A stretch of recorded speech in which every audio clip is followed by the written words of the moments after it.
Akhirnya gue konten.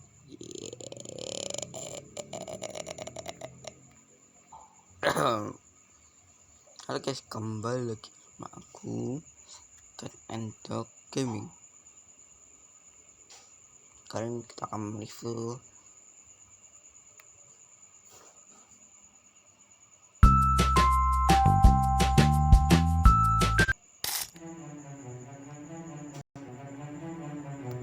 Seberapa tolol masyarakat Indonesia? Negara kita itu sangat kekurangan SDM yang mempunyai skill yang tinggi. Menurut PISA, yaitu Program for International Students Assessment, Indonesia itu ranking 62 dari 70 negara. Kita sangat amat ketinggalan.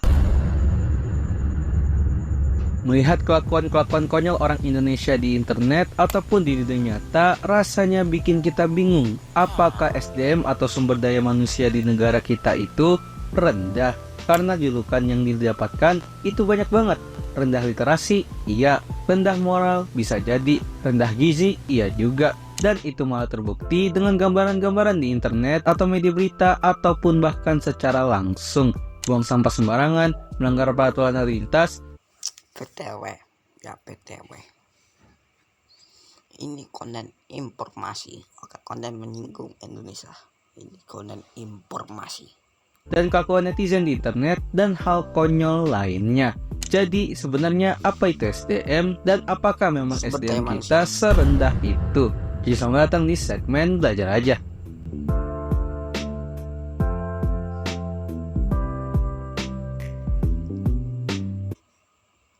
Shopee Ramadan, Shopee Big Ramadan, sale gratis ongkir banyak pro.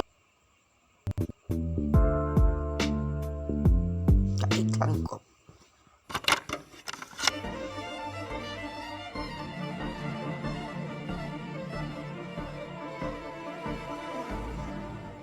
SDM atau sumber daya manusia sendiri adalah salah satu hal yang sangat penting, bahkan tidak dapat dilepaskan dari sebuah organisasi.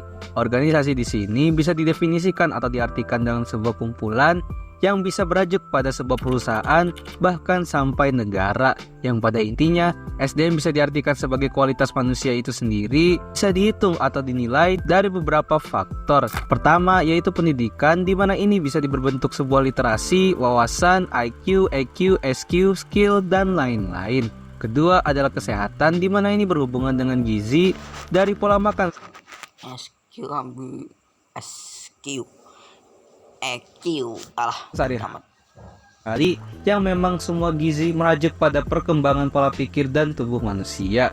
Dan terakhir adalah lingkungan sosial. Lalu masuk ke pertanyaan kenapa kualitas SDM itu penting. Simpelnya semua orang tahu kalau manusia atau orang dengan kualitas dan skill yang tinggi, tentu orang itu adalah orang yang sangat bisa diandalkan dan sangat hebat dalam menghadapi berbagai situasi.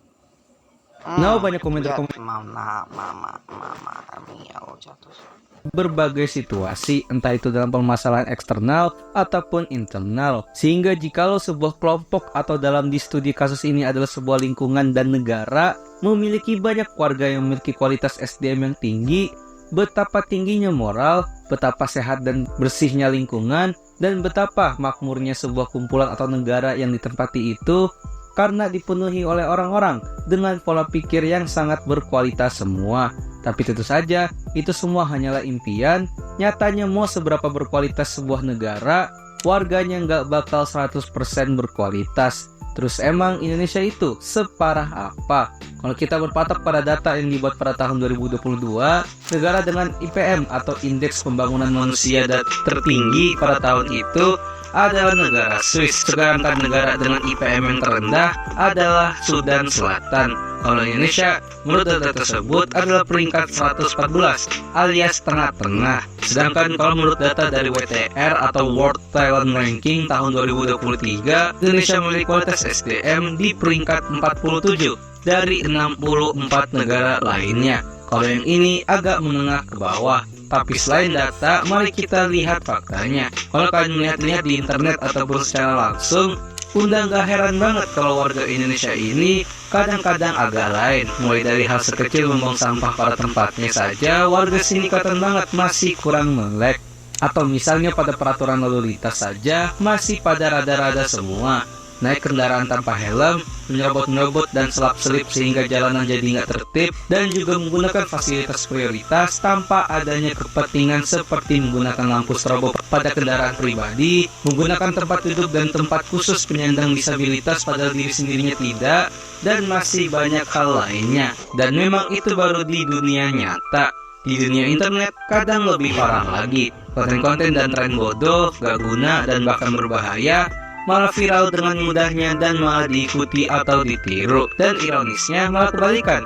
Konten-konten seperti itu terkadang malah terus dikasih panggung, sedangkan konten-konten yang harusnya bermanfaat seperti edukasi atau tutorial apapun itu malah dihujat. Komentar-komentar seperti si paling edukasi ataupun sejenisnya kadang terus bermunculan pada konten-konten seperti itu. Dan yang paling parah, konten hoax atau adu domba dengan mudahnya dipercaya mentah-mentah tanpa adanya riset ataupun rasa ingin mencari tahu terlebih dahulu Memang agak pain. tentang data dan faktanya. Tapi gue gak peduli sih. Gara-gara ya kontenku kecil tadi deh. Ya gitu. Yang dari semua hal itulah yang menyebabkan banyaknya komentar-komentar perihal SDM negara kita yang selalu saja diejek rendah. Karena memang yang tergambarkan selalu saja seperti itu, mau itu di internet ataupun di dunia nyata. Tapi apakah semua itu artinya kita bisa menyimpulkan kalau kualitas SDM negara kita rendah? Nyatanya memang tidak seburuk itu juga.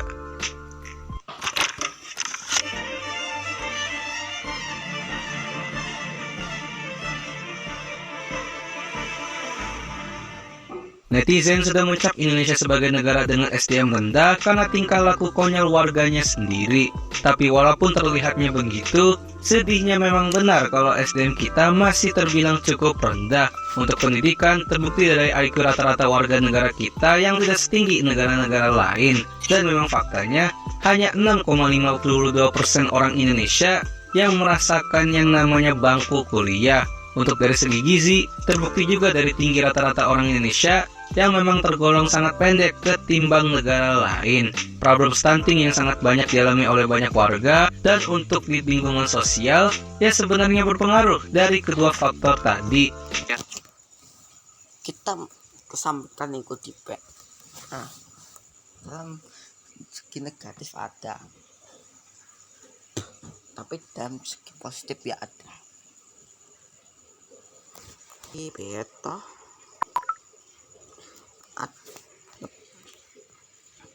ada loh kata-kata di bawah tanah masih ada tanah. Ya aku buat aku tiba di bawah tanah masih ada tanah. Besok tuh apapun ya suatu apa yang ada di dunia di bawah tanah masih ada tanah. Nah, apa di bawah tanah masih ada batu, ada yang di atas, ada yang di bawah. Nanti negara kita menjadi negara maju, amin aja. Nyatanya masih banyak orang yang memiliki mental kepiting yang mana merupakan sifat nggak suka lihat orang lain sukses dan ingin menjatuhkannya. Masih banyak sikap-sikap orang Indonesia yang acuh tak acuh dengan lingkungan sekitar sehingga berpengaruh ke orang lain. Dan masih banyak aja sikap-sikap yang tidak etis terhadap sesama.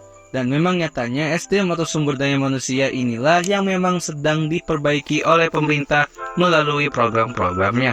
Karena memang seperti yang gue bilang di chapter sebelumnya, ini merupakan hal yang sangat penting bagi sistem gotong royong bareng mengaruhi tinggal laku kita di sebuah negara. Dan kalau kalian bertanya apa yang menyebabkan SDM itu rendah, adalah kurangnya dorongan support dari faktor-faktor kualitas manusia itu sendiri. Seperti pendidikan yang memang nyatanya masih belum merata. Ada sekolah yang ngajarnya itu bagus banget sehingga isinya orang pinter-pinter semua.